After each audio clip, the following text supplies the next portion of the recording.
Boa noite a todos. A gente está aqui no nosso segundo encontro, né? Desculpa, Karime, eu tô no trabalho, por isso que eu tô tentando deixar. Obrigado. Me desculpem. Que tá qual? Quem Pronto. puder desligar o áudio, desligar a câmera pra não travar aqui, tá bom? Eu agradeço. Tá certinho agora, por favor? Tá, Cláudia. Só o som agora. Acho que agora aqui, pelo que eu tô vendo no chat aqui, o som tá... Só o meu e o da Karime, aparentemente, que tá aberto. Bom, Tá ótimo. então a gente pode começar, né? Bom, pessoal, boa noite, novamente, né? A gente tá aqui começando o nosso segundo encontro, né? Nosso segundo encontro do nosso curso, já daqui a pouco estamos indo para metade, né? E esse segundo encontro, no último, vocês lembram, a gente falou um pouco sobre a Santos Colonial. A Santos Colonial e Imperial, né? A gente falou do surgimento do povoado do Enguaguaçu, o estabelecimento das bases da Vila de Santos, onde ficava sua primitiva localização, lá no centro, né? Na região do centro, do Outeiro de Santa Catarina e Valongo. Falamos de todo o processo de evolução da nossa cidade. Hoje a gente vai dar continuidade disso, a partir de um pouquinho antes da proclamação da República, até mais ou menos a década de 10, década de 20, que foi um dos períodos áureos de Santos, né? Um crescimento não só de Santos, né? Do estado de São Paulo e podemos dizer até do Brasil, que foi impulsionado pelo café. Lembra que eu falei lá na aula passada sobre o café, que estava começando a ser o principal produto de exportação do Brasil? Pois é, nesse cenário agora dessa aula ele já se torna o principal produto da nossa balança comercial, né?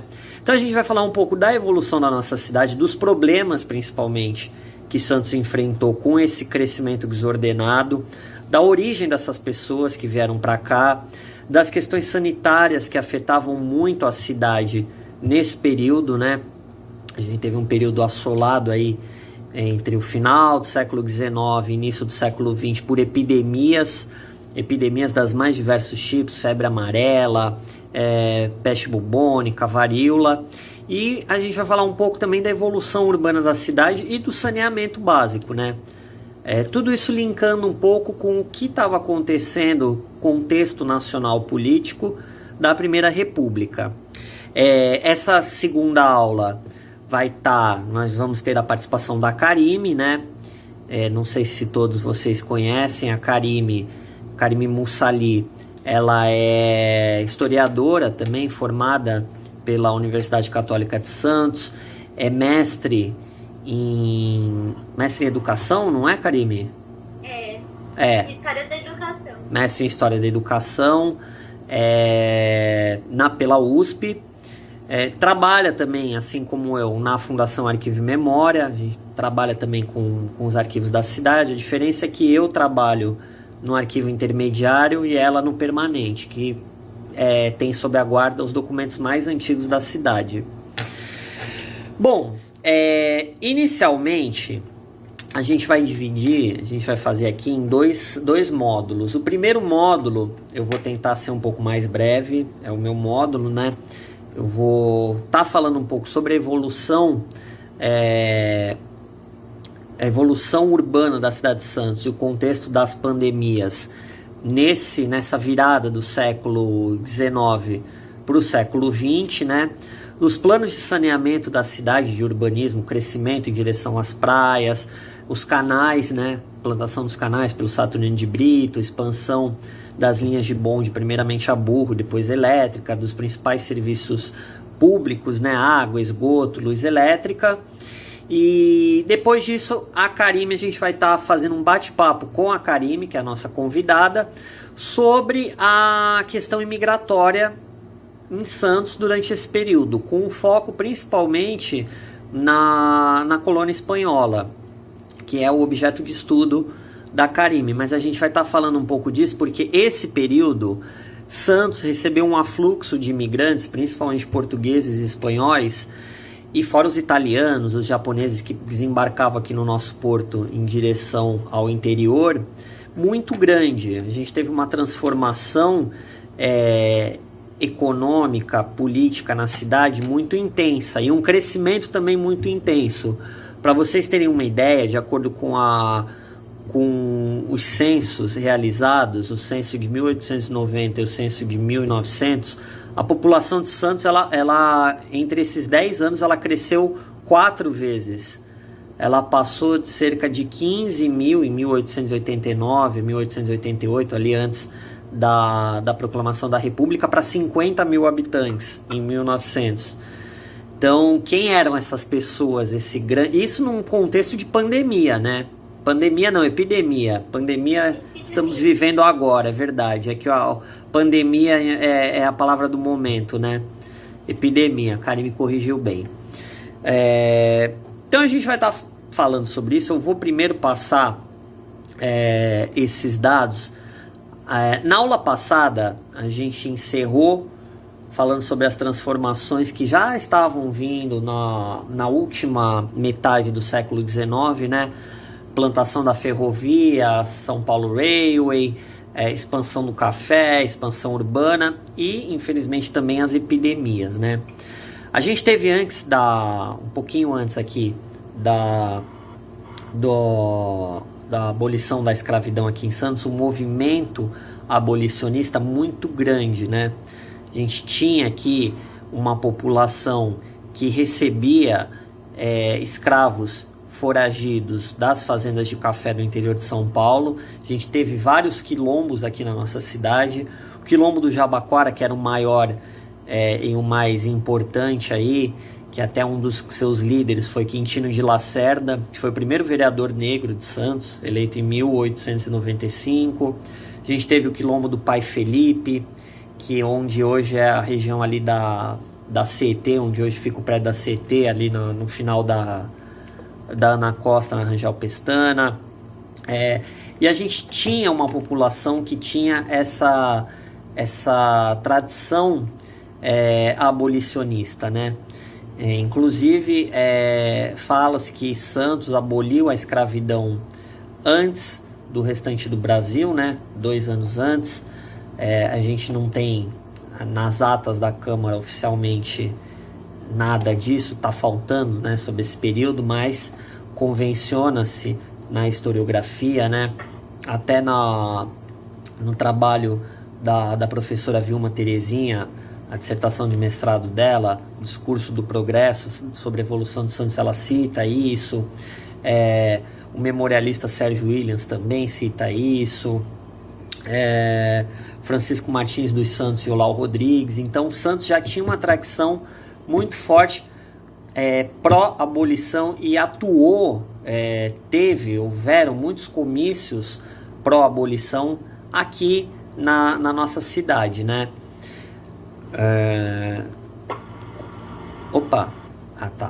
Acho que tava vazando um áudio aí. E com a proclamação da República, a abolição, e no ano seguinte a proclamação da República, a gente tem uma mudança na organização política e administrativa da cidade, né? Não só da cidade, do país inteiro, mas das províncias, que agora vão ser estados, e dos municípios, né? Primeiro que a gente tem uma descentralização. Na época do Império, a gente tinha um governo centralizado, as províncias não tinham autonomia, os governos provinciais eram nomeados pelo governo central, pelo imperador. A gente não tinha uma autonomia no sentido que a gente tem hoje, né? As províncias, elas eram totalmente subordinadas ao governo central, ao governo imperial, lá no Rio de Janeiro. E os municípios também, apesar de terem suas câmaras municipais, tinham uma autonomia relativa. Com a proclamação da República, a gente tem a instituição do regime federativo no Brasil. As províncias passam a ser estados. Esses estados vão ter autonomia, uma certa autonomia política para desenvolverem as suas propostas, inclusive constituições estaduais, e os municípios também. Primeira mudança que a gente tem em 1890 é com a instituição, no caso aqui de Santos, da intendência no lugar da Câmara Municipal. O que é isso? A Câmara basicamente continuaria a funcionar, mas seria criada a figura do intendente, que entre todos os vereadores, seria o chefe do executivo.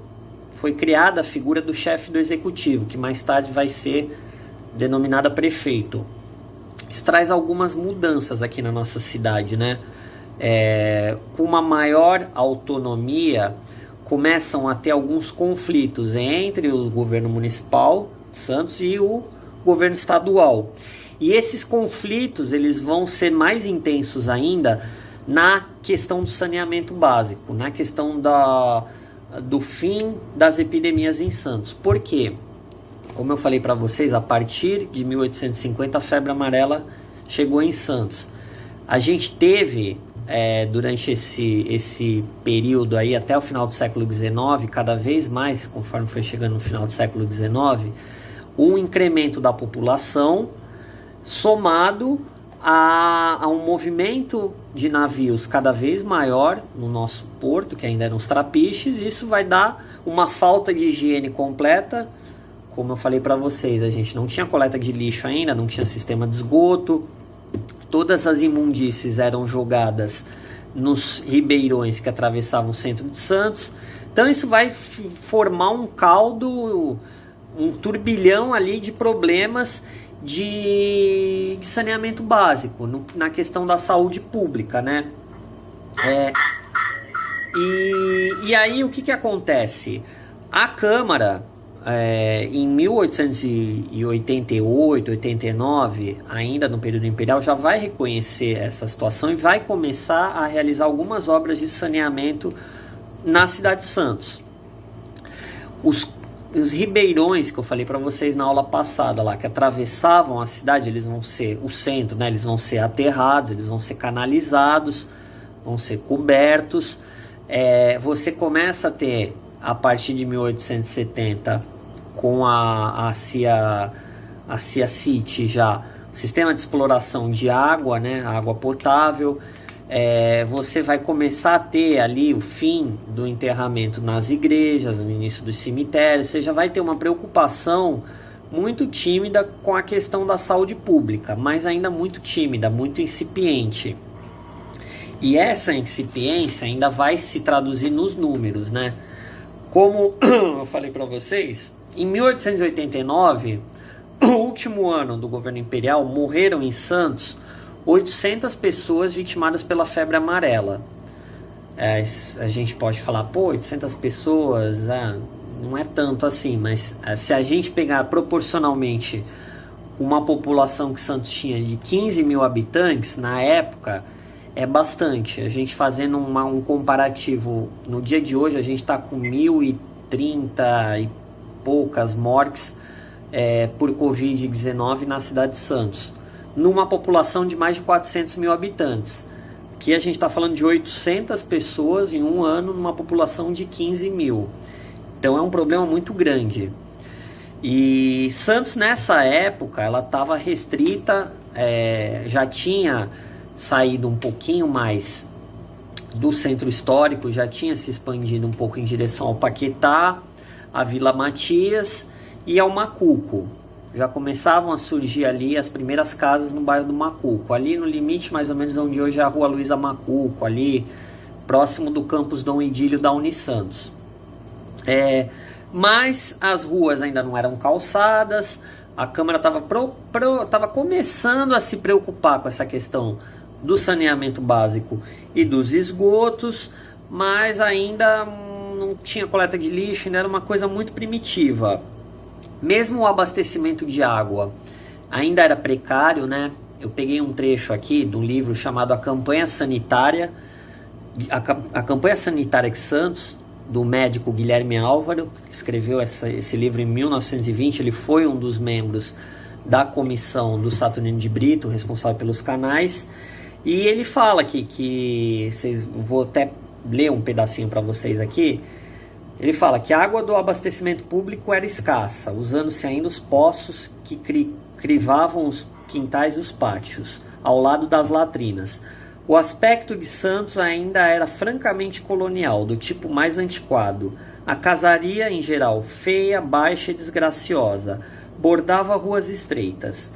E os ribeiros dos primeiros tempos do povoado, São Bento, São Jerônimo e do Carmo e o dos Soldados, atravessavam descobertos as zonas centrais e populosas, recebendo impurezas de toda sorte que as águas não tinham força de conduzir para o mar. Então, quer dizer, a gente tem aí um cenário péssimo, né, em questão de salubridade. E, infelizmente, isso vai continuar ainda ao longo do tempo, né? Durante toda a década de 1890, as autoridades vão bater cabeça. A Câmara, ela em 1892, ela vai criar uma comissão responsável por planejar o esgotamento sanitário da cidade, por planejar essa urbanização. Só que posteriormente essa comissão vai virar junta de higiene municipal. Só que os trabalhos andaram muito devagar. Os trabalhos dessa comissão municipal andaram muito devagar. A Câmara, a intendência já nessa época, né, não tinha força para colocar essas propostas em prática, e a cidade ia crescendo desordenadamente. Esses imigrantes que vão vir para cá, que a gente vai falar depois com a Karime no bate-papo, eles vão começar a se instalar em cortiços, e esses cortiços, eles eram o quê? Hoje a gente lembra de cortiço como um prédio abandonado, um casarão, como nós temos muito na região da Vila Nova, do Paquetá, do Valongo. Mas nessa época cortiço era o que? Eram pequenos cubículos construídos no fundo das casas, na região central, na região do Valongo e na região do centro. Eram cubículos construídos de qualquer jeito, às vezes sob chão de terra, com muitas vezes feitos de madeira, com cobertura de zinco e sem nenhum tipo de instalação sanitária. Cubículos pequenos, abafados, apertados, que muitas vezes eram o lar desses imigrantes que vinham com as famílias ou vinham sozinhos, às vezes vinham com as famílias, se instalavam, famílias numerosas dentro desses pequenos quartos construídos de madeira e zinco, e isso ia ou em cima das cocheiras, né? Então isso ia acabando gerando uma situação terrível. E aí, logicamente, para os vírus isso é uma maravilha, né? Em 1892, por exemplo, 1.742 pessoas morreram de febre amarela, né? E mais ou menos nesse ano Santos já tinha 25 mil habitantes. E a situação só foi piorando. Até que o governo do estado resolveu intervir na situação e falou: opa, se a municipalidade não está conseguindo fazer nada, então a gente vai fazer alguma coisa. E criou a Comissão de Saneamento de Santos, que mais tarde vai dar lugar à repartição de saneamento de Santos. E essa comissão começou a elaborar vários projetos para sanear Santos. Só que essa comissão tinha o dinheiro do governo do estado. Então a coisa ficava mais fácil. Quando o caixa é maior, as obras fluem mais rápido. Primeiro foi contratado um professor costarriquenho chamado Fuertes Ribeiro para elaborar esse plano, mas logo em seguida um outro sanitarista muito famoso chamado Saturnino de Brito foi convidado pelo governo do estado para elaborar esse plano de saneamento. Inclusive, como eu vou mostrar aqui para vocês rapidinho,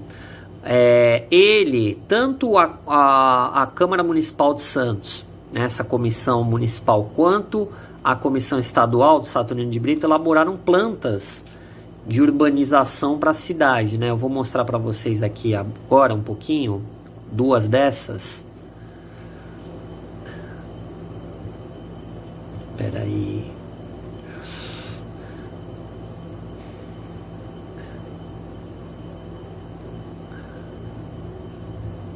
Aqui, deixa eu ver aqui se eu consigo compartilhar.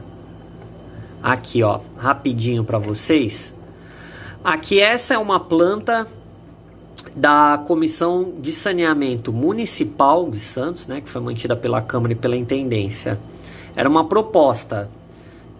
Aí vocês têm aqui uma muito diferente, né, um plano muito geométrico, muito quadradinho, sem os canais, sem nada. Isso não foi adiante, porque a vontade do governo do estado se impôs, né?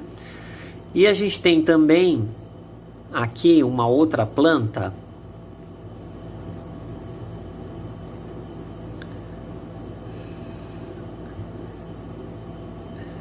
que é essa daqui, que é todo mundo tá vendo, vocês estão conseguindo ver essas plantas, pessoal? Todo mundo tá conseguindo. Essa daqui é do Saturnino de Brito. Essa daqui é uma planta já com os canais, vocês podem ver, tem algumas mudanças em relação ao que foi feito depois, né? Mas vocês já podem reparar aqui já o contorno do canal 1, contorno da Ana Costa, contorno aqui onde a linha está passando da Avenida Francisco Glicério e da Afonso Pena. Houveram modificações, mas já é uma planta que foi mais ou menos talhada para o que a cidade é hoje, na verdade. E como era Santos aí nesse começo de século? Tem uma terceira planta aqui. Essa daqui tá até curiosa, porque ela tá vista do centro para a praia, né? Então você tem aqui o Santos restrita, no começo do século, ao centro, Vila Matias, aqui, Vila Nova, Paquetá e o Macuco. E Conselheiro Nébias e Ana Costa. Nada além disso. Já era uma cidade que estava crescendo muito nesse período. Você já começa a ter a ocupação das praias, apesar de todas essas epidemias que iam dizimando a população, né? Em 1897 veio uma outra epidemia, que foi a da peste bubônica, que também vitimou muita gente aqui em Santos. Mas o governo do estado começou a dar andamento a essas ações. E eles pegaram muito firme nisso, nessa questão sanitária, na construção de esgoto na região central, demolição dos cortiços e dessas cocheiras clandestinas e a implantação dos canais. E isso proporcionou a que Santos desse um salto gigantesco na infraestrutura e no saneamento da cidade. Todas as regiões que ficavam entre a Vila Matias e a praia, que ainda não eram totalmente povoadas, vocês vão ver aqui. Aqui é um mapa de Santos, não é uma proposta de urbanismo, é um mapa da cidade mesmo em 1916. Vocês veem que já tem aqui o canal 1, o canal 2, mas ainda tem muitas áreas aqui pantanosas e vazias. Francisco Glicério, todas essas áreas pantanosas aqui, os canais serviram para drenar essas áreas, para evitar o que eles consideravam, né, no começo do século XIX, no começo do século XX, os miasmas, né?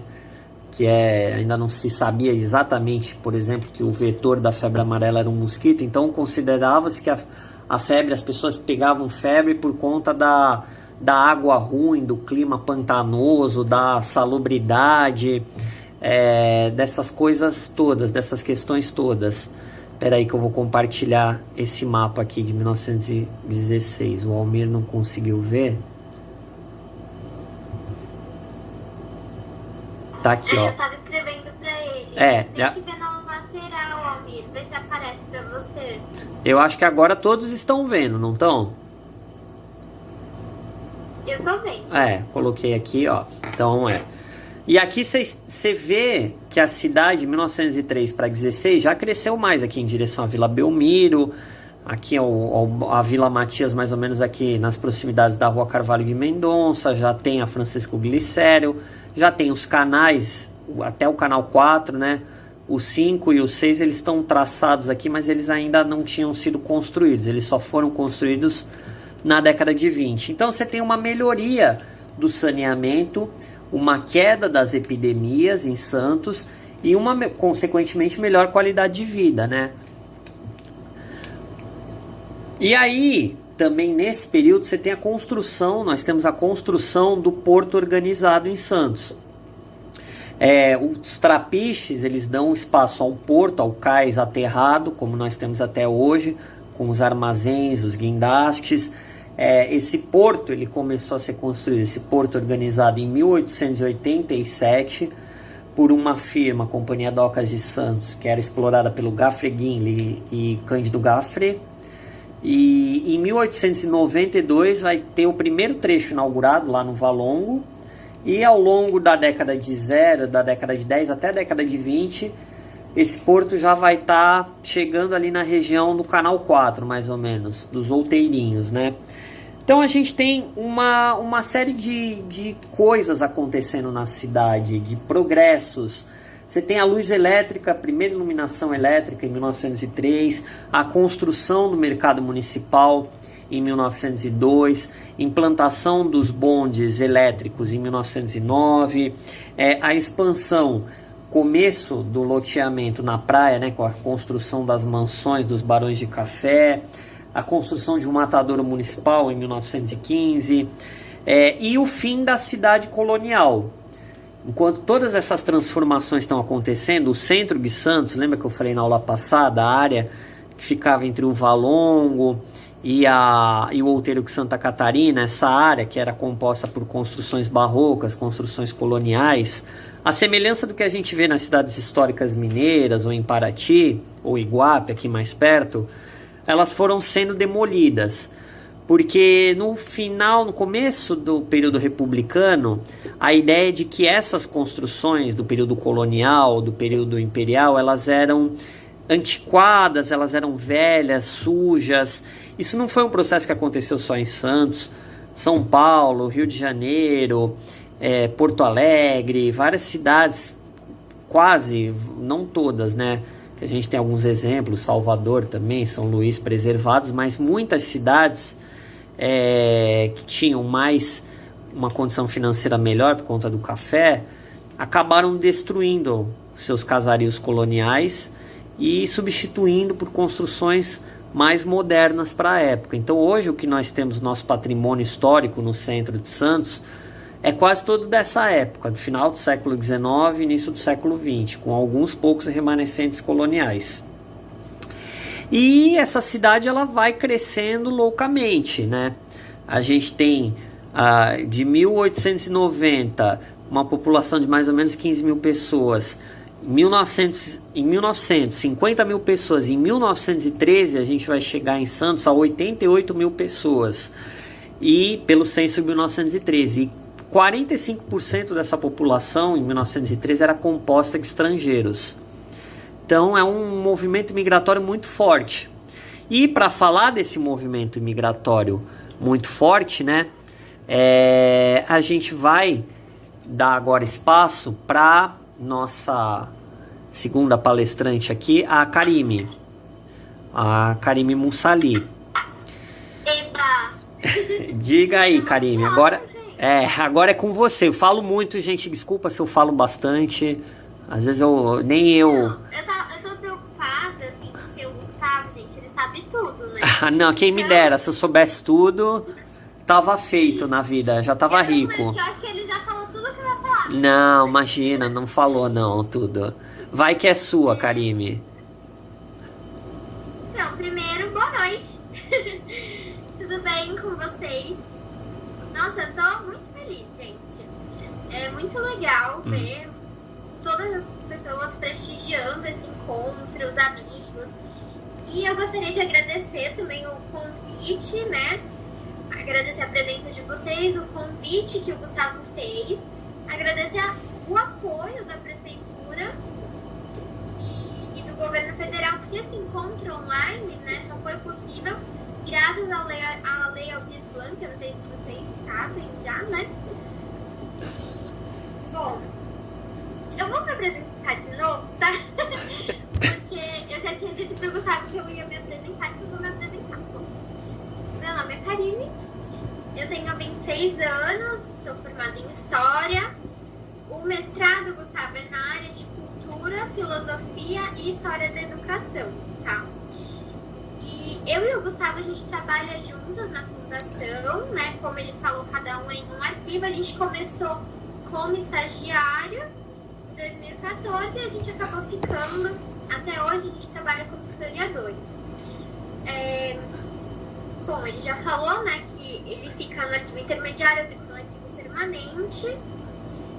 E eu também faço parte de 2 grupos de pesquisa, que é legal vocês saberem, assim, aonde eu atuo, porque se um dia vocês precisarem de alguma coisa, vocês podem contar comigo sempre, tá?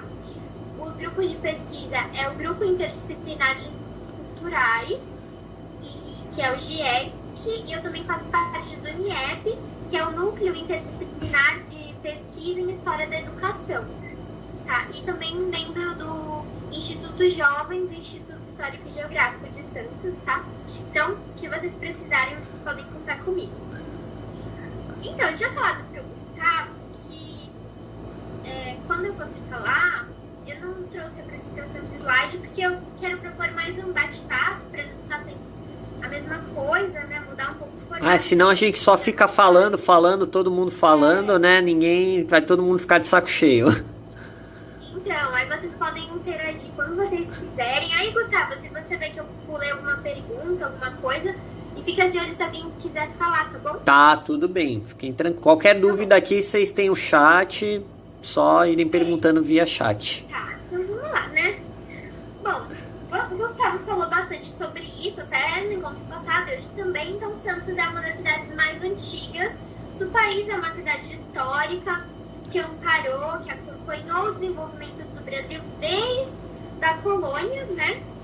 E, ao mesmo tempo, muitos aspectos sobre a história dessa cidade acabaram caindo no esquecimento, gente. Se, por um lado, existe uma infinidade de estudos sobre o café, sobre o Porto de Santos, por outro lado, sobre a imigração, gente, pouco se fala. Os estudos são muito escassos, entendeu? E dos pouquíssimos estudos produzidos relacionados à imigração em Santos, a maioria é voltada para a imigração portuguesa e acaba deixando de lado a história dos outros imigrantes, né? Várias outras nacionalidades contribuíram para esse desenvolvimento de Santos que a gente conhece hoje. Portugueses, espanhóis, alemães, italianos, cabo-verdianos, gregos, japoneses. É muita gente. Tá. Acho que acabam falando mais dos portugueses porque foi a maior colônia, né, Karime? Foi a primeira. A que mais realmente se fixou na cidade. Sim. Tá? Mas tudo isso fez com que Santos virasse uma cidade de mistura de sotaques, mistura de cultura, de tradição, de religião, tá? E ainda há muito que ser dito sobre esse tema. A trajetória deles foi decisiva para a formação da cultura santista, seja na influência que eles exerceram no comércio local, no trabalho portuário, na formação territorial dos bairros, que o Gustavo falou, nas festividades, nos linguajares, gente, até nos esportes. Vocês sabiam que Santos já teve dourada? Pois é, então da onde que veio isso? Dos espanhóis, né? Então, foi assim que Santos se formou. Essa é uma das principais características de Santos. Isso é muito interessante, gente. E de todos esses imigrantes, o foco da minha pesquisa é a imigração espanhola, que representou durante muito tempo a segunda maior leva de imigrantes que se fixaram na cidade. Então, os portugueses foram os primeiros e durante muito tempo os espanhóis representaram essa segunda maior leva. E desses espanhóis, os galegos foram os que predominaram. Para a gente ter uma ideia, do período que corresponde de 1898 até 1907, 80% dos espanhóis residentes em Santos eram galegos. Então, mas quem são esses galegos, né? Como que isso aconteceu? Eu vou explicar. Então, como é que você chegou nessa temática, né, Karime? Qual foi que te despertou isso, né, pra essa questão da imigração? A gente ficou curioso, eu pelo menos fiquei, né? Tá, então, antes de falar quem são os galegos, resumidamente, eu sempre fui apaixonada por Santos porque eu nasci aqui. E desde a minha graduação, no curso de História, eu venho tentando mapear que ainda faltava ser investigado sobre essas cidade, porque, como eu disse, Santos tem uma história muito rica, mas ainda muito carente de estudos mais aprofundados nas mais diversas áreas. E aí na faculdade, eu acabei escrevendo primeiro sobre a Rosinha Mastrangelo, que é uma das maiores personalidades do cenário cultural santista, e ninguém lembrava dela. Gente, não tinha nada sobre ela. Não tinha livro, não tinha pesquisa, nada. Só o teatro com o nome dela, né? Que muita gente nem sabe por que tem um nome. Então, foi por isso. É só um nome, né? Acabou virando só um nome. E tava até apagado o nome. Aí eu passava lá, na frente do teatro, via o nome dela, perguntava quem foi essa mulher. E as pessoas não sabiam responder. E escrever sobre ela foi uma coisa inédita. Então, me rendeu vários frutos, me rendeu um livro, tudo mais. Daí, eu pensei, poxa, quero continuar escrevendo o que ninguém escreveu ainda. Aí, eu fui conversando com a minha orientadora do TCC, a Marina, do Mutuba, que eu amo, gente, eu amo a Marina de paixão. E ela me falou que não existia quase pesquisa sobre imigração espanhola em Santos. Que tinham até algumas pessoas interessadas na pesquisa, mas que não tinham feito ainda. Aí já acendeu a luzinha, né? Falei, gostei. Aí, coincidentemente, quando eu já estava no mestrado procurando por esse tema, que a Marília Canovas acabou escrevendo um livro sobre imigração espanhola em Santos, que é uma das únicas coisas que existe sobre esse tema, né? Pra quem não... Maravilhoso. Esse aqui, ó, pessoal, eu tenho também, para quem tiver curiosidade. Comprei na Martins Fontes, obra muito interessante sobre esse contexto que a gente está falando de Santos. Não é demais? É. Então, na verdade, Gustavo, tudo que tem de material sobre esse tema é recente, tá? E aí eu resolvi dar visibilidade para esse assunto para não ser mais do mesmo. Aí lendo algumas pesquisas... Karime, só te interrompendo aqui, que as pessoas estão perguntando aqui, tem já algumas perguntas. A do Giovanni, que ele perguntou se é nesse intervalo de tempo que tinham as touradas, nesse período do século, final do século XIX, realmente é. Giovanni, a gente tinha até uma praça de touros, onde hoje é o Coliseu, no final do século XIX, ali teve uma praça de touros, ali na Praça José Bonifácio. E aí tem algumas pessoas aqui, a Patrícia e o Almir, perguntando sobre o livro. O livro é Santos e Imigração na Belle Époque. As autoras são a Marília... não, é só uma autora, aliás, desculpa. A Marília Canovas. É esse livro aqui.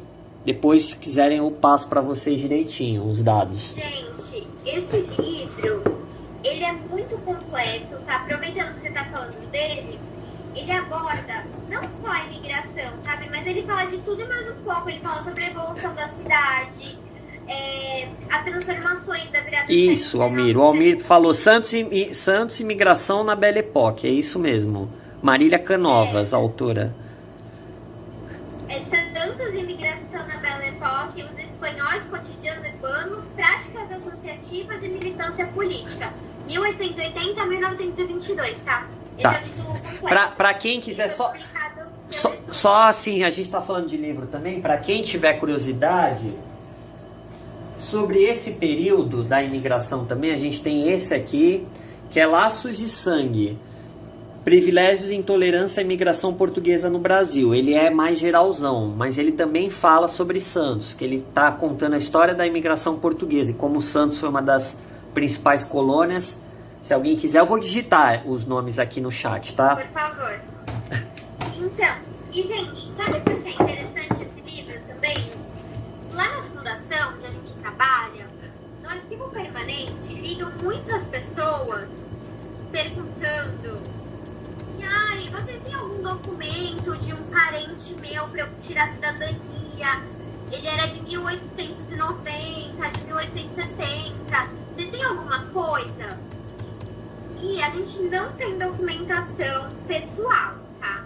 A gente tem até algumas certidões de óbito, mas documentação pessoal, assim, a gente não tem.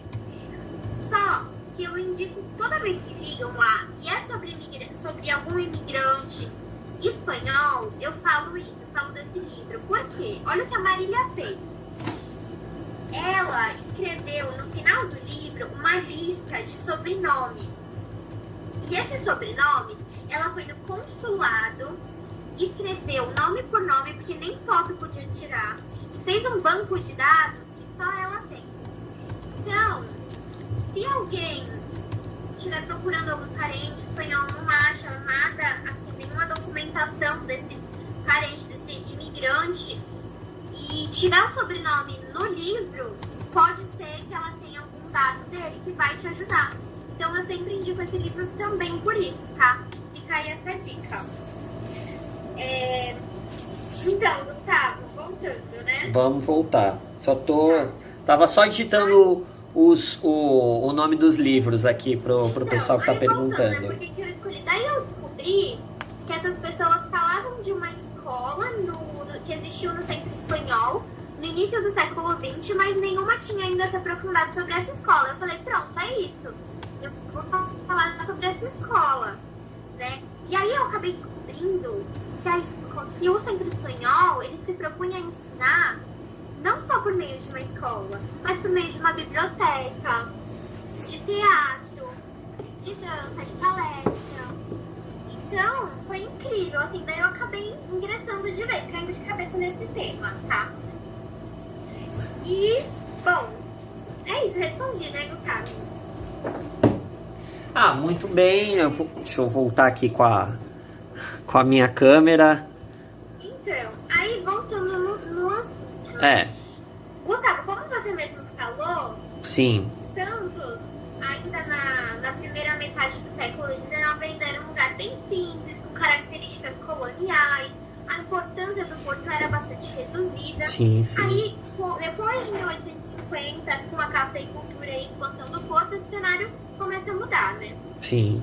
E aí, a necessidade de mão de obra fez com que o governo brasileiro criasse uma série de leis, né, incentivando a entrada desses imigrantes, como pagamento de passagens, a construção de alojamento para eles, dando a impressão que quando eles viessem para cá, eles iam ter uma vida top.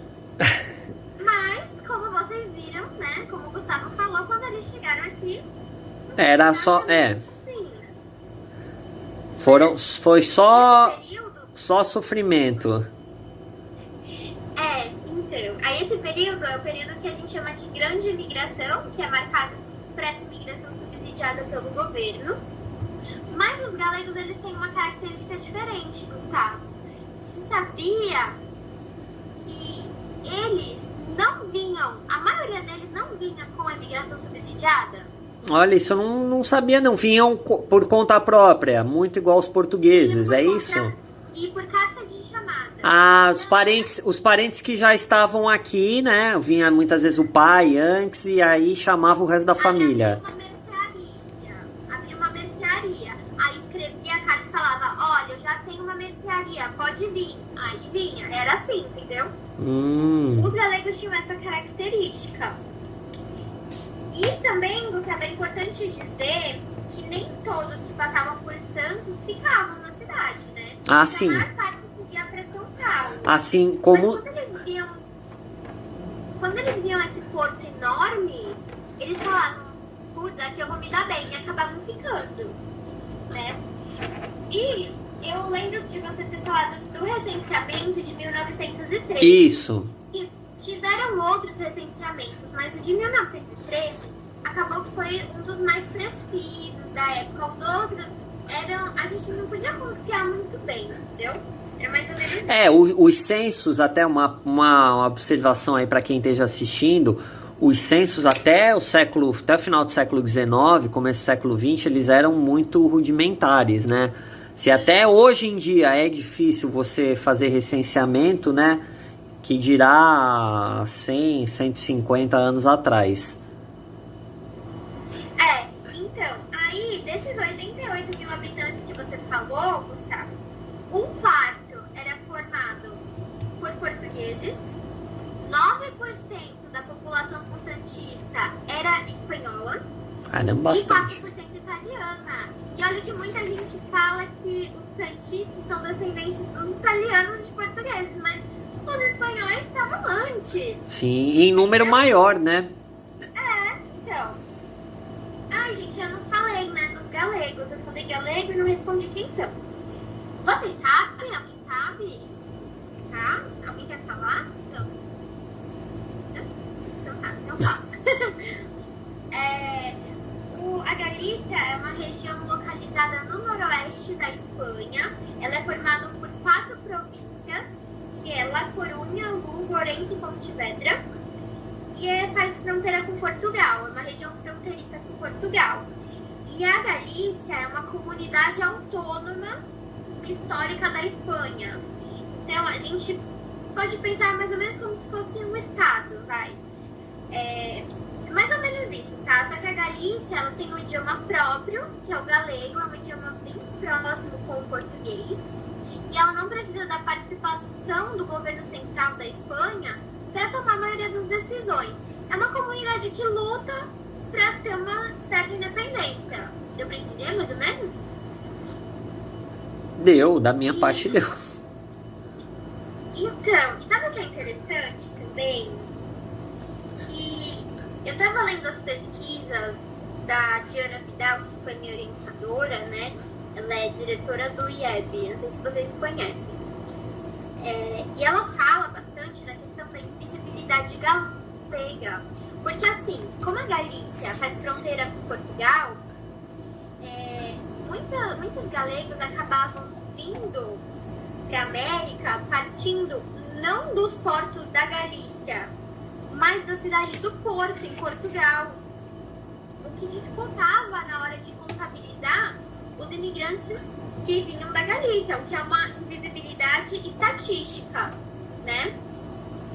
E também, por outro lado, pelo idioma ser muito próximo, né, porque o galego é muito parecido com o português, eles acabavam se misturando entre os imigrantes portugueses e também com os próprios santistas, com os próprios brasileiros. E a gente também considera como uma invisibilidade social. Então é uma dupla invisibilidade, uma invisibilidade estatística e social. Então esse é mais um motivo de eu me interessar em pesquisar sobre esse tema, né? Vocês já tinham ouvido assim, falar sobre essa imigração galega? Só te cortando, Karim, a Aline aqui está falando que a Galícia, assim como o País Basco, tenta se emancipar há muitos anos. A cultura dessas regiões é bem diferente dependendo do resto da Espanha, não é isso? É a Galícia, o País Basco e a Catalunha, né? As três regiões, a Catalunha a nordeste da Espanha, o País Basco no norte, próximo aos Pirineus, a fronteira com a França, e a Galícia no noroeste peninsular, em cima de Portugal. Mas sim, é uma cultura bem diferente do resto. Isso. E, gente, se alguém quiser falar, é só falar, abre o microfone, tá bom? E aí, quando esses imigrantes chegaram, eles realmente enfrentaram muitos problemas. Eles se depararam com uma cidade de contrastes. Era toda a modernização do porto, proveniente do avanço cafeeiro, fazendo contraste com tudo que o Gustavo falou, né? Sem um cuidado sanitário básico, alagamento, cortiça. E, Gustavo, só complementando, as epidemias, esse conjunto de epidemias que você falou, no final do século XIX, início do século XX, chegou a matar cerca de 20 mil pessoas. Sim. É que eu dei algumas estatísticas de alguns anos, né? Eu não dei o geralzão. Não, você falou da febre amarela, tô dando um dado geral. Então, pra quantidade de população que tinha em Santos, gente, é muita coisa. E parece que os imigrantes eram os alvos favoritos das epidemias. Porque quando eles chegavam, eles tinham que ficar na embarcação parado um tempo, naquele lodo do cais, parece que atraía os mosquitos. E era tanta morte que aí acabavam chamando o porto de Porto Maldito, de antesala do inferno. E realmente isso só vai começar a melhorar com o que o Gustavo falou, né? Que Saturnino e tal. Oi, pode falar. Karime, eu queria falar que eu fiz uma live em fevereiro do ano passado, um pouco antes do início da pandemia, e eu mostrava com o meu drone, eu mostrei todos os canais, tudo. Se o pessoal quiser ver depois, entra lá na minha página do Facebook, Santos, a cidade que não parou no tempo. Deixa escrito. Ah, interessante, ó. Interessante. Se você quiser escrever no chat. O que vocês estão falando, acho muito bacana, porque eu coloquei um pouquinho de Saturnino de Brito, subi o drone e mostrei a cidade inteira de Santos, mostrando os canais. Então vai muito à frente, assim, com o que vocês estão falando. Acho bacana. Ah, bacana. Eu deixo o nome embaixo, tá? Deixa, por favor, no chat, tá bom? Tá bom. Legal. E aí, gente, os imigrantes, eles chegavam, viam que não ia ser nada daquilo que eles tinham sonhado e que eles iam ter que fazer alguma coisa, gente. Eles começavam a passar fome, não tinham onde ficar, ficavam doentes. Então, sabe aquele ditado, gente, a união faz a força? Era basicamente isso. Aí eles resolviam se juntar em associações. Daí acabavam aparecendo várias associações de recorte étnicos, né? Então tinha associação espanhola, tinha o centro português, a sociedade italiana, tudo isso para amparar. A associação japonesa também. Sim.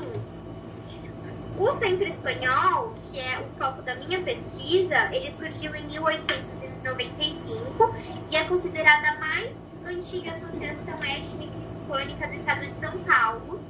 É um dos espaços mais simbólicos para essa primeira geração de imigrantes. Eu falo primeira, porque a minha pesquisa vai até 1930 só, tá? Que é onde em 1930 começa já um declínio dessa imigração. Porque aí a partir dos anos 30 a gente vai ter o fim da República Velha, né, o início do período getulista, e aí a gente vai ter uma série de modificações nas leis de imigração, justamente para tentar frear esse movimento migratório e favorecer os brasileiros, né, o emprego e renda, a geração de empregos para os brasileiros. Mas isso aí a gente vai falar na aula que vem. Então, eles falavam que só podia entrar quem já tivesse emprego garantido, depois que só podia entrar 2% de cada nacionalidade. Foi bem... só políticas nacionalistas, né? Exato. Enfim. E na Espanha, em 1939, começa o franquismo, né? Que é aquele sistema político ditatorial do Franco, né? E aí, já por volta de 50, que começa de novo a ter os espanhóis imigrando. Os espanhóis emigrando, né? Na verdade, imigrando aqui no Brasil. Eles fugiam desse governo, né? Que era parecido com o fascismo. Então, é mais ou menos isso, tá? E o que mais, Gustavo? E aí você falou do Centro Espanhol, você estava falando do Centro Espanhol. Como é que ele funciona um pouco, essa associação? Para a gente dar um panorama aqui, a gente está falando sobre imigração e começo do século XX. A gente, pela tua pesquisa, um panorama de como funcionava uma dessas associações étnicas de imigrantes aqui em Santos nesse período. Então, primeiro, Gustavo, que o Centro Espanhol começou se chamando Cassino Espanhol. Aí quando eu li esse nome, eu falei... Você já pensou em jogatina, né? Eu falei, não tem nada a ver, né? Cassino Espanhol. Mas aí eu fui ver que cassino em espanhol já significou também associação em que os membros pagavam uma mensalidade e podiam se reunir em um local para conversar, jogar, ler, realizar atividades culturais. Aí sim fez sentido, tá? Mas o nome mudou rápido para Centro Espanhol. E o Centro Espanhol, ele ficava no centro de Santos, não é onde ele é hoje, não na costa. Ele só foi para na costa em 1964, tipo, muito tempo depois, né? E, gente, eu li uma coisa, porque assim, o Centro Espanhol, todo ano, eles faziam um livro de memória, que era a reunião de tudo que eles tinham feito naquele ano. E tem um livro que eu li, que eles falavam assim, que o Centro Espanhol ficava na Rua Aguiar de Andrade, próximo do cemitério do Paquetá. Mas ele ficar naquele lugar não desvalorizava a associação, mesmo que tinha vezes que chovia tanto, mas tanto, que chegava a desenterrar as covas do cemitério e os ossinhos ficavam boiando. Gente, eu fiquei Nossa, que imaginando horror, uma hein? cena dessa. Aí é Inclusive, terrível. falaram que o cemitério do Paquetá ele fica numa região totalmente imprópria pra isso, né? Ele ficava numa área ali ao lado da maré, né? Depois foi aterrado pro porto, mas ele ficava ao lado da maré. Mas foi o terreno que a prefeitura conseguiu comprar. A prefeitura não, a Câmara ainda lá em 1851. Eu falei na aula passada disso. Sim, então. E assim, ele ficava no centro de Santos. Eu não sei se os familiares de vocês, ou se vocês mesmos têm o costume de falar: eu vou ali na cidade fazer compra, se referindo ao centro. Você fala isso ainda, Gustavo? Eu falo. Você fala que vai na cidade? Eu falo. Então, por quê, né? Porque, gente, por muito tempo a cidade já era aquele lugar. Entendeu? Por muito tempo a cidade era só aquele pedaço que hoje é o bairro do centro. É. Aí por isso essa mania de falar isso. Daí o centro espanhol era ali. Só foi mudar em 64. E era uma associação predominantemente masculina. Era formada por uma elite de comerciantes galegos. A maioria dos sócios eram da Galícia. E eu não sei se vocês já ouviram falar, por exemplo, no José Cabaleiro, da Casa de Banhos. Não? Ele foi um espanhol que deu super bem. Aí ele ganhou na loteria de Montevidéu também. Aí doou dinheiro pra Santa Casa. Já, né? Então. É. Ele foi um dos primeiros sócios. Para vocês terem uma ideia de como se formou o Centro Espanhol, foi por esses espanhóis bem-sucedidos, tá? E eles se uniram com o objetivo de ajudar os menos favorecidos. Mas, por outro lado, muitas vezes eles acabavam tendo outras prioridades que não tinham nada a ver com ajudar mútua. Como, por exemplo, eles gastaram fundos e fundos para construir uma sede monumental maravilhosa, né? Pra ostentar, né? É, só que assim, a gente também não pode dizer que eles não fizeram coisas muito importantes, né? Eles abriram a escola, eles lutaram por melhores condições de trabalho, eles construíram a biblioteca, eles faziam doações. Eu não sei se você lembra, Gustavo, do naufrágio. Do Príncipe das Astúrias. Sim, não lembro. Lembrar, não lembro que eu não era nascido. Mas eu pesquisei sobre. É um navio que afundou ali na região do litoral norte, né? Ali, o canal entre São Sebastião e Ilhabela, né? Isso. 1916 e 15, alguma coisa assim. Esse navio tava cheio de imigrantes, tava cheio de espanhol.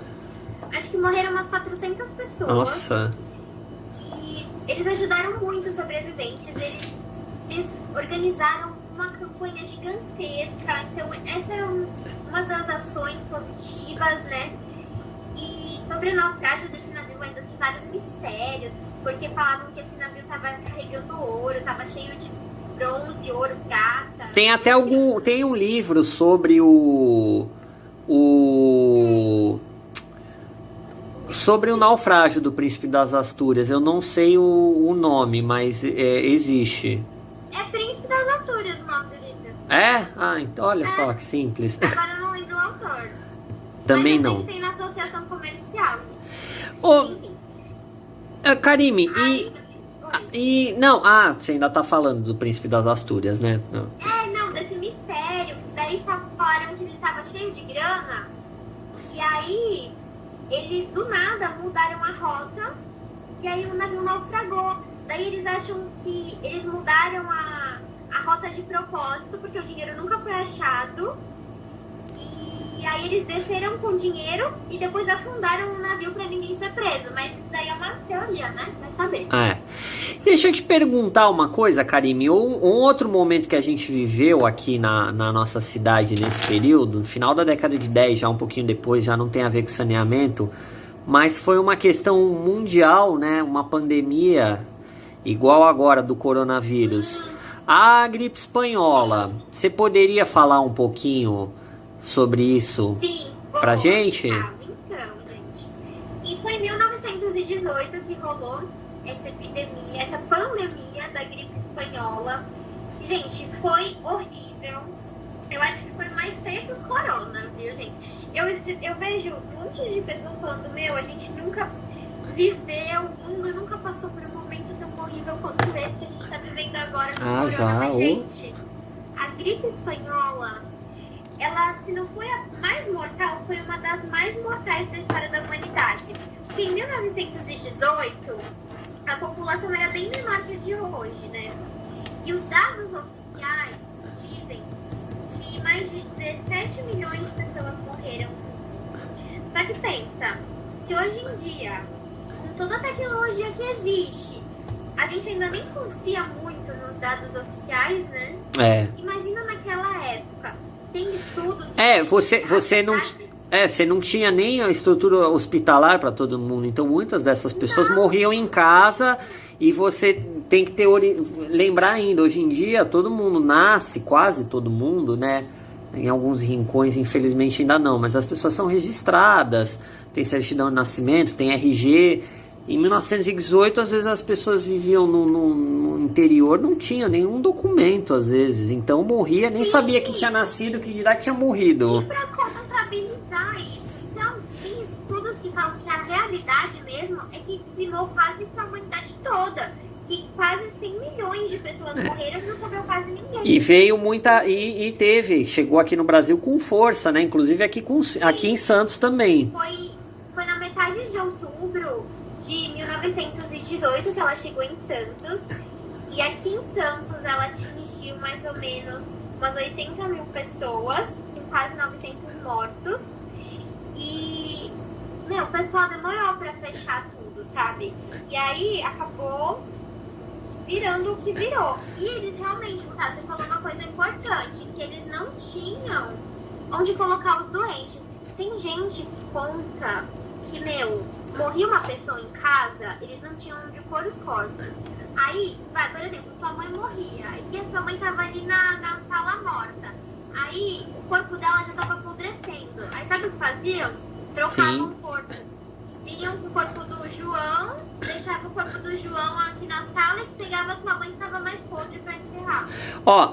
Karime. Oi. Eu queria fazer uma colocação. Nessa fase, minha bisavó morava em São José do Rio Pardo e ela estava com febre, porque ela tinha tido bebê, foi uma febre pós-parto. Eles passavam com um carrinho com cavalos, levando os corpos e enterraram em valas, em cemitérios no local. Então foi uma gripe muito triste realmente nessa fase. A minha bisavó, ela foi enterrada viva. Ela estava com febre e levaram. Então, Meu Deus! Minha família é muito contada essa história que vocês estão falando. Nossa, muito triste. A gente vê, é um exemplo que as pessoas nem... pela falta de cuidar, assim, de instalações hospitalares que a gente não tinha, igual a gente tem hoje em dia, é complicado. A Patrícia, inclusive, ela fez uma pergunta aqui interessante, porque ela recebeu o nome de gripe espanhola. Na verdade, ela surgiu na Primeira Grande Guerra, né? Deixa eu contar. Ela começou lá nos Estados Unidos. O Almir até já respondeu aqui. Respondeu? O Almir até já respondeu aqui. O que aconteceu? Tava rolando a Primeira Guerra. E a imprensa dos países envolvidos na guerra, elas eram censuradas. Aí se elas falassem que a gripe espanhola tinha afetado as tropas, ia ser muito ruim pra moral dos soldados, né? Só que a Espanha era um país neutro. E a imprensa espanhola que ficava noticiando sobre a gripe. Aí a coitada, que não tinha nada a ver com a história, acabou recebendo o nome de gripe espanhola, né? Mas foi por isso. Gustavo, deixa eu só falar um negócio. Que eu não falei. Que o centro espanhol, inclusive, ele serviu de hospital. Nesse período, sim. Não tinha onde colocar os doentes. E lá, todas as salas do centro espanhol virou uma ala médica. Foram internados 128 pacientes lá e 24 pessoas morreram lá dentro. É importante falar sobre a questão hospitalar na cidade nesse período. A gente já tinha a beneficência portuguesa, ainda não onde ela está hoje em dia, no Canal 2, mas ainda lá no Paquetá, perto na rua João Otávio, que uma área que depois seria desapropriada para a construção do porto. E também a Santa Casa, o prédio da Santa Casa ali onde fica hoje o elevado ali sobre o túnel, próximo à Praça dos Andradas. Eram os 2 maiores hospitais de referência na cidade nesse período. A Santa Casa até tinha um bom número de leitos, né? Não se compara com o prédio atual, mas mesmo assim não deu conta. O sistema hospitalar colapsou nesse período em Santos. Hoje, agora não colapsou com a pandemia da Covid, mas nessa época da gripe espanhola colapsou. E a gripe chegou aqui vinda do Rio de Janeiro, navios. O primeiro porto onde ela apareceu foi no Recife, foi descendo Rio de Janeiro, e os primeiros registros aqui em Santos vieram de viajantes que estavam vindo via navio pelo Rio de Janeiro e já chegaram aqui contaminados já. Sim. Então, gente, o que mais, Gustavo? Deixa eu te perguntar uma coisa, Karime. Você falou dos fundadores do Centro Espanhol, né? E você falou dos galegos. Se eles eram todos galegos, por que eles não deram o nome? E os galegos eram os maiores, eram quase a totalidade dos imigrantes espanhóis nesse período em Santos eram galegos, e eles têm essa questão regional. Por que não deram o nome de Centro Galego ao invés de Centro Espanhol? Então, eu tenho algumas hipóteses para isso, né? Porque, assim, pode ser que se eles colocassem o nome de Centro Galego, não ia ser tão atrativo para os outros espanhóis, entendeu? Não ia ser tão abrangente. E também rolava um preconceito com os galegos. Eu não sei se vocês já ouviram chamar alguém de galego de uma forma pejorativa. Eu conheço. Até hoje. Às vezes chamar de galego alguém que é loiro, tem olho azul, galego, galeguinho. Tem algumas pessoas que usam isso. Apesar dos galegos não serem loiros, né, na maioria dos casos. Não, então, é porque assim, eles eram chamados de galegos e os galegos tinham uma característica para os outros de serem brutos, de serem ignorantes, então rolava esse preconceito. Então talvez colocar o nome de Centro Galego já ia associar com esse preconceito que o pessoal tinha, que os portugueses tinham, e aí não ia ser legal, né? E aí, pra não ser visto dessa forma, acharam melhor colocar o nome Centro Espanhol. Mas tem uma outra hipótese ainda, que é a que eu mais acredito, tá? É que talvez, quando eles chegaram aqui, eles acabaram criando uma identidade social híbrida. Assim, nem propriamente galega e nem totalmente espanhola, né? Mas eles acabaram absorvendo muita coisa do Brasil, muita coisa de Santos, das outras nacionalidades. E assim como a gente também, né, absorveu muita coisa deles, por isso que eu acho que essa hipótese é a que mais faz sentido pra mim. Que eles tenham criado essa identidade, então o Centro Espanhol era o que mais combinava. E deixa eu te falar uma coisa, Karime, a gente até vai ver isso um pouco depois na próxima aula. Mas aqui em Santos, nesse período, e até vou aproveitar para puxar um pouquinho do teu tempo de fala mais rapidinho, a gente tem o início de uma articulação de um movimento trabalhista, né? A gente tem no final do século XIX, início do século XX no Brasil, a formação dos primeiros sindicatos, a vinda aqui para o Brasil dos primeiros ideólogos do anarquismo, do socialismo, né? E aqui em Santos era um ambiente propício para esse tipo de propaganda, porque além de reunir muitos imigrantes que vinham com essas ideias da Europa, a gente tinha aqui muitos trabalhadores urbanos atuando principalmente nas docas, né? Trabalhando no Porto de Santos como estivadores e trabalhando nos serviços, na ferrovia São Paulo Railway, e na Cia City, que absorvia também um grande número de pessoas para trabalhar no serviço dos bondes. E esse pessoal, esse assalariado dessa época, era muito suscetível a essas influências, né? Tanto que Santos chegou a ser chamada de Moscou a Moscouzinho brasileira, isso a gente vai ver um pouquinho mais na aula que vem. Barcelona brasileira também, mas a gente vai ver um pouco mais sobre isso detalhadamente na aula que vem, mas só para falar que Santos, nesse começo do século XX, tinha uma influência muito grande dos movimentos anarquistas e socialistas. Como é que era a relação do centro espanhol com os trabalhadores? Existia, ó, como era, e de um modo um pouco mais amplo, dos imigrantes espanhóis? Gustavo, antes de responder, você sabe que, assim, em Santos tem o costume de falar isso. Eu já percebi que muitos autores, ou quando a gente faz um guia, um roteiro histórico, as pessoas falam que os imigrantes vieram com os ideais esses novos ideais, né, do iluminismo, não sei o que lá. Mas tem pesquisas mais recentes que falam que, na verdade, esses imigrantes não vieram com ideal nenhum. Eles formaram esses ideais nos países em que eles se instalaram. Por quê? Assim, grande massa da população vinha só querendo o seu ganha-pão mesmo, né? Isso eu até concordo, eu já vi pesquisas sobre isso. Eram alguns indivíduos, né? Porque, muitos saíam de uma área completamente rural. Eram analfabetos. Eles vinham querendo aprender aqui, entendeu? E essas associações foram muito importantes nesse sentido de, depois que eles chegaram aqui, formar uma consciência para esses trabalhadores, né? Para eles buscarem ideais, outros ideais, enfim.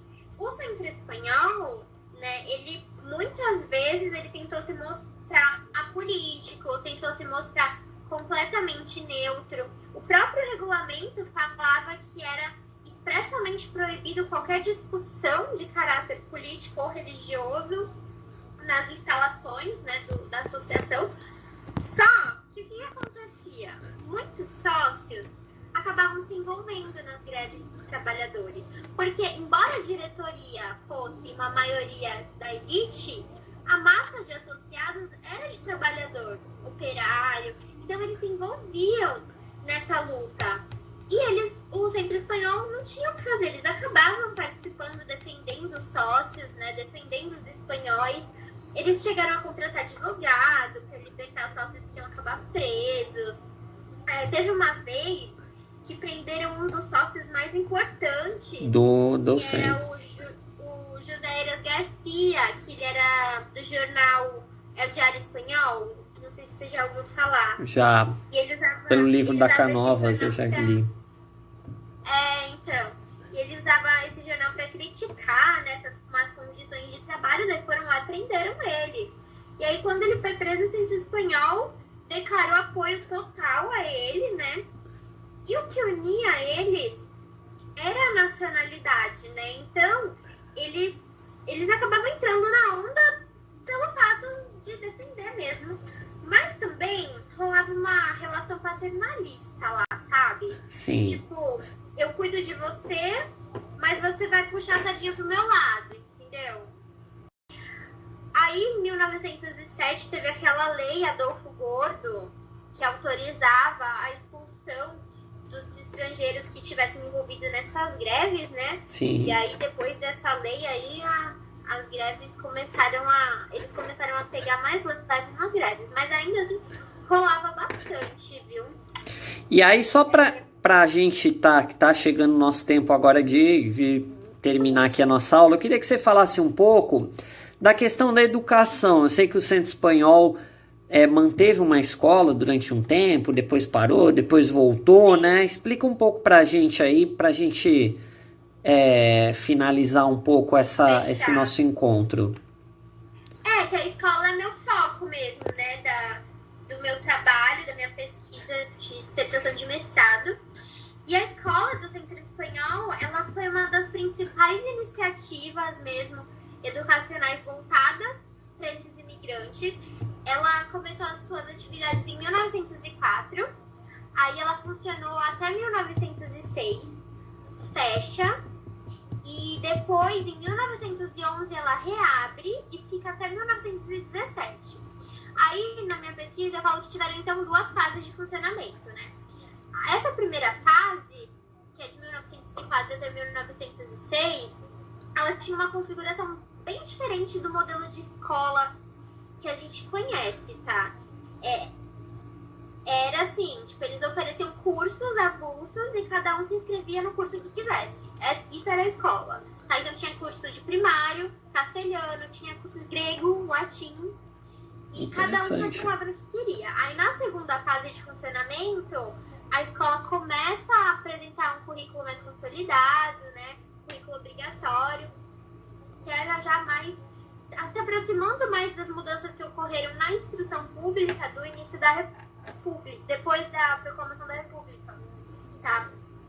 E aí, por que, né, que essa escola ficou parando e voltando? Eles dizem que era por causa da baixa frequência dos alunos, que eles se matriculavam, mas não iam assistir às aulas. Gustavo, fazendo um parênteses, se matricularam para este encontro 119 pessoas, dos quais 20 compareceram. Alguma semelhança com o Centro Espanhol? Eu não sei, você que tá falando, pode ser que sim, né? Não, então, mas sabe o que acontece? O Centro Espanhol, eram aulas noturnas. Muitas pessoas se matriculavam porque elas realmente queriam aprender. Só que trabalhava o dia inteiro, chegava em casa cansado, não queria saber de ir pra escola, entendeu? Sim. E ir lá fazer um curso de desenho, por exemplo. Tinha muito isso, né?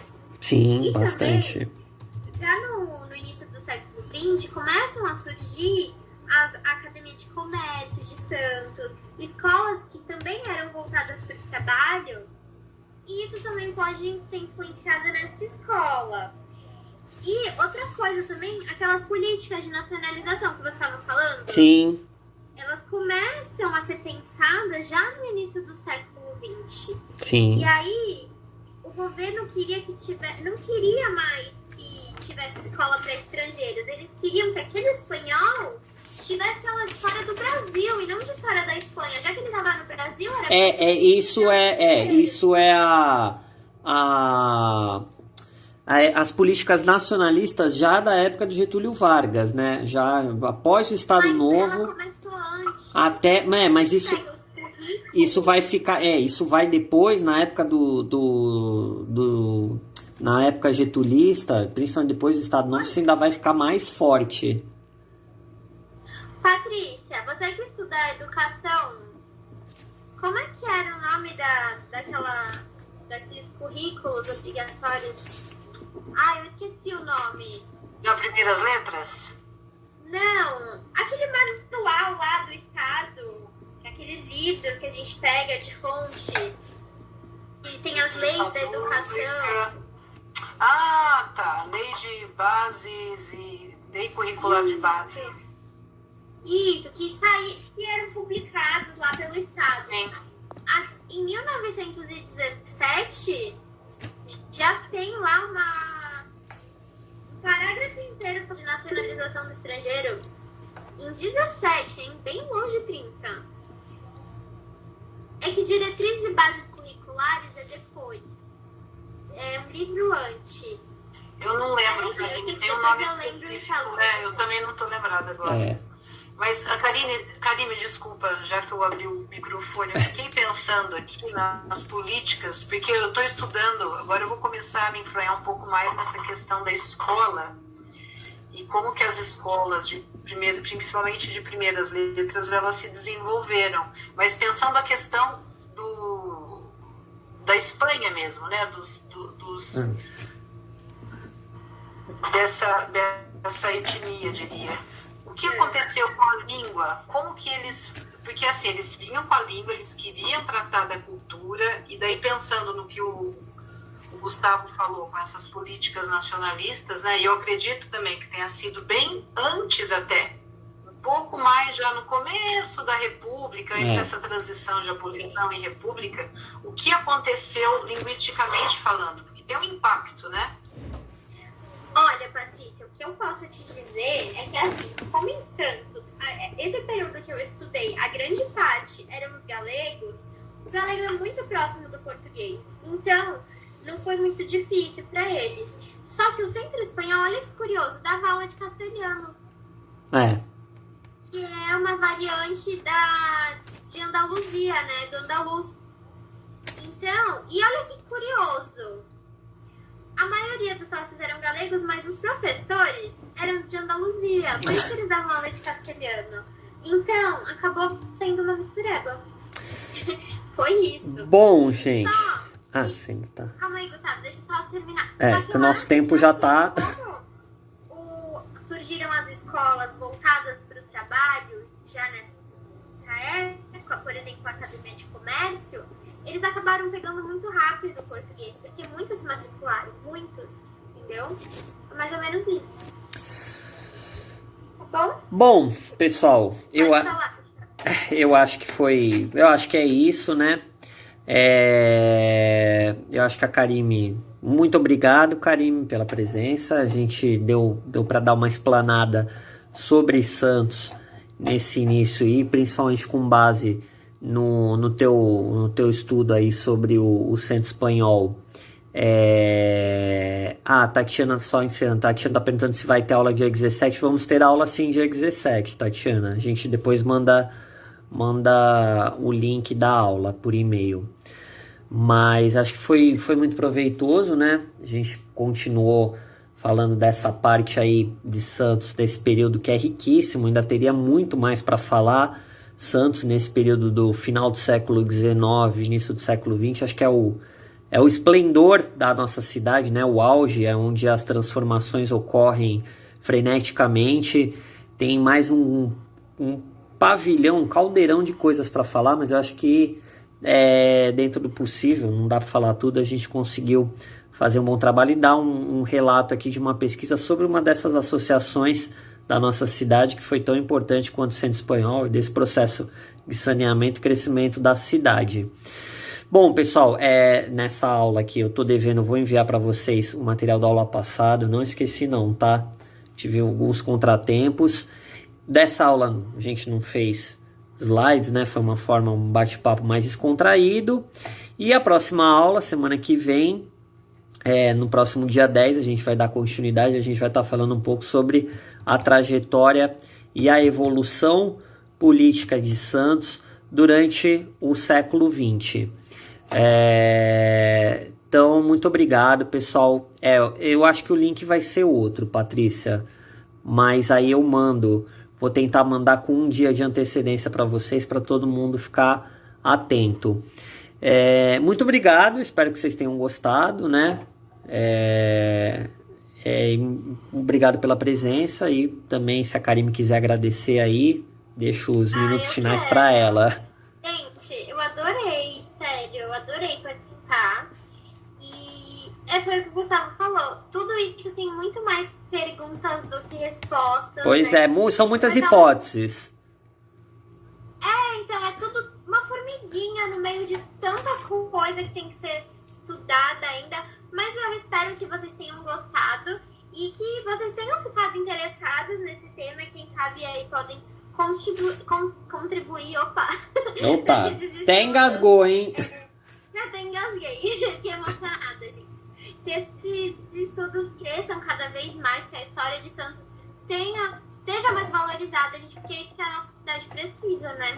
E é isso, obrigada, gente. Tá ok, então. Muito obrigado para todos vocês, viu? Uma boa noite para todos e encontro vocês na próxima quarta-feira. Boa semana, pessoal. Eu vou colocar na próxima, tá, Cláudia? O nome. Na próxima aula eu ponho.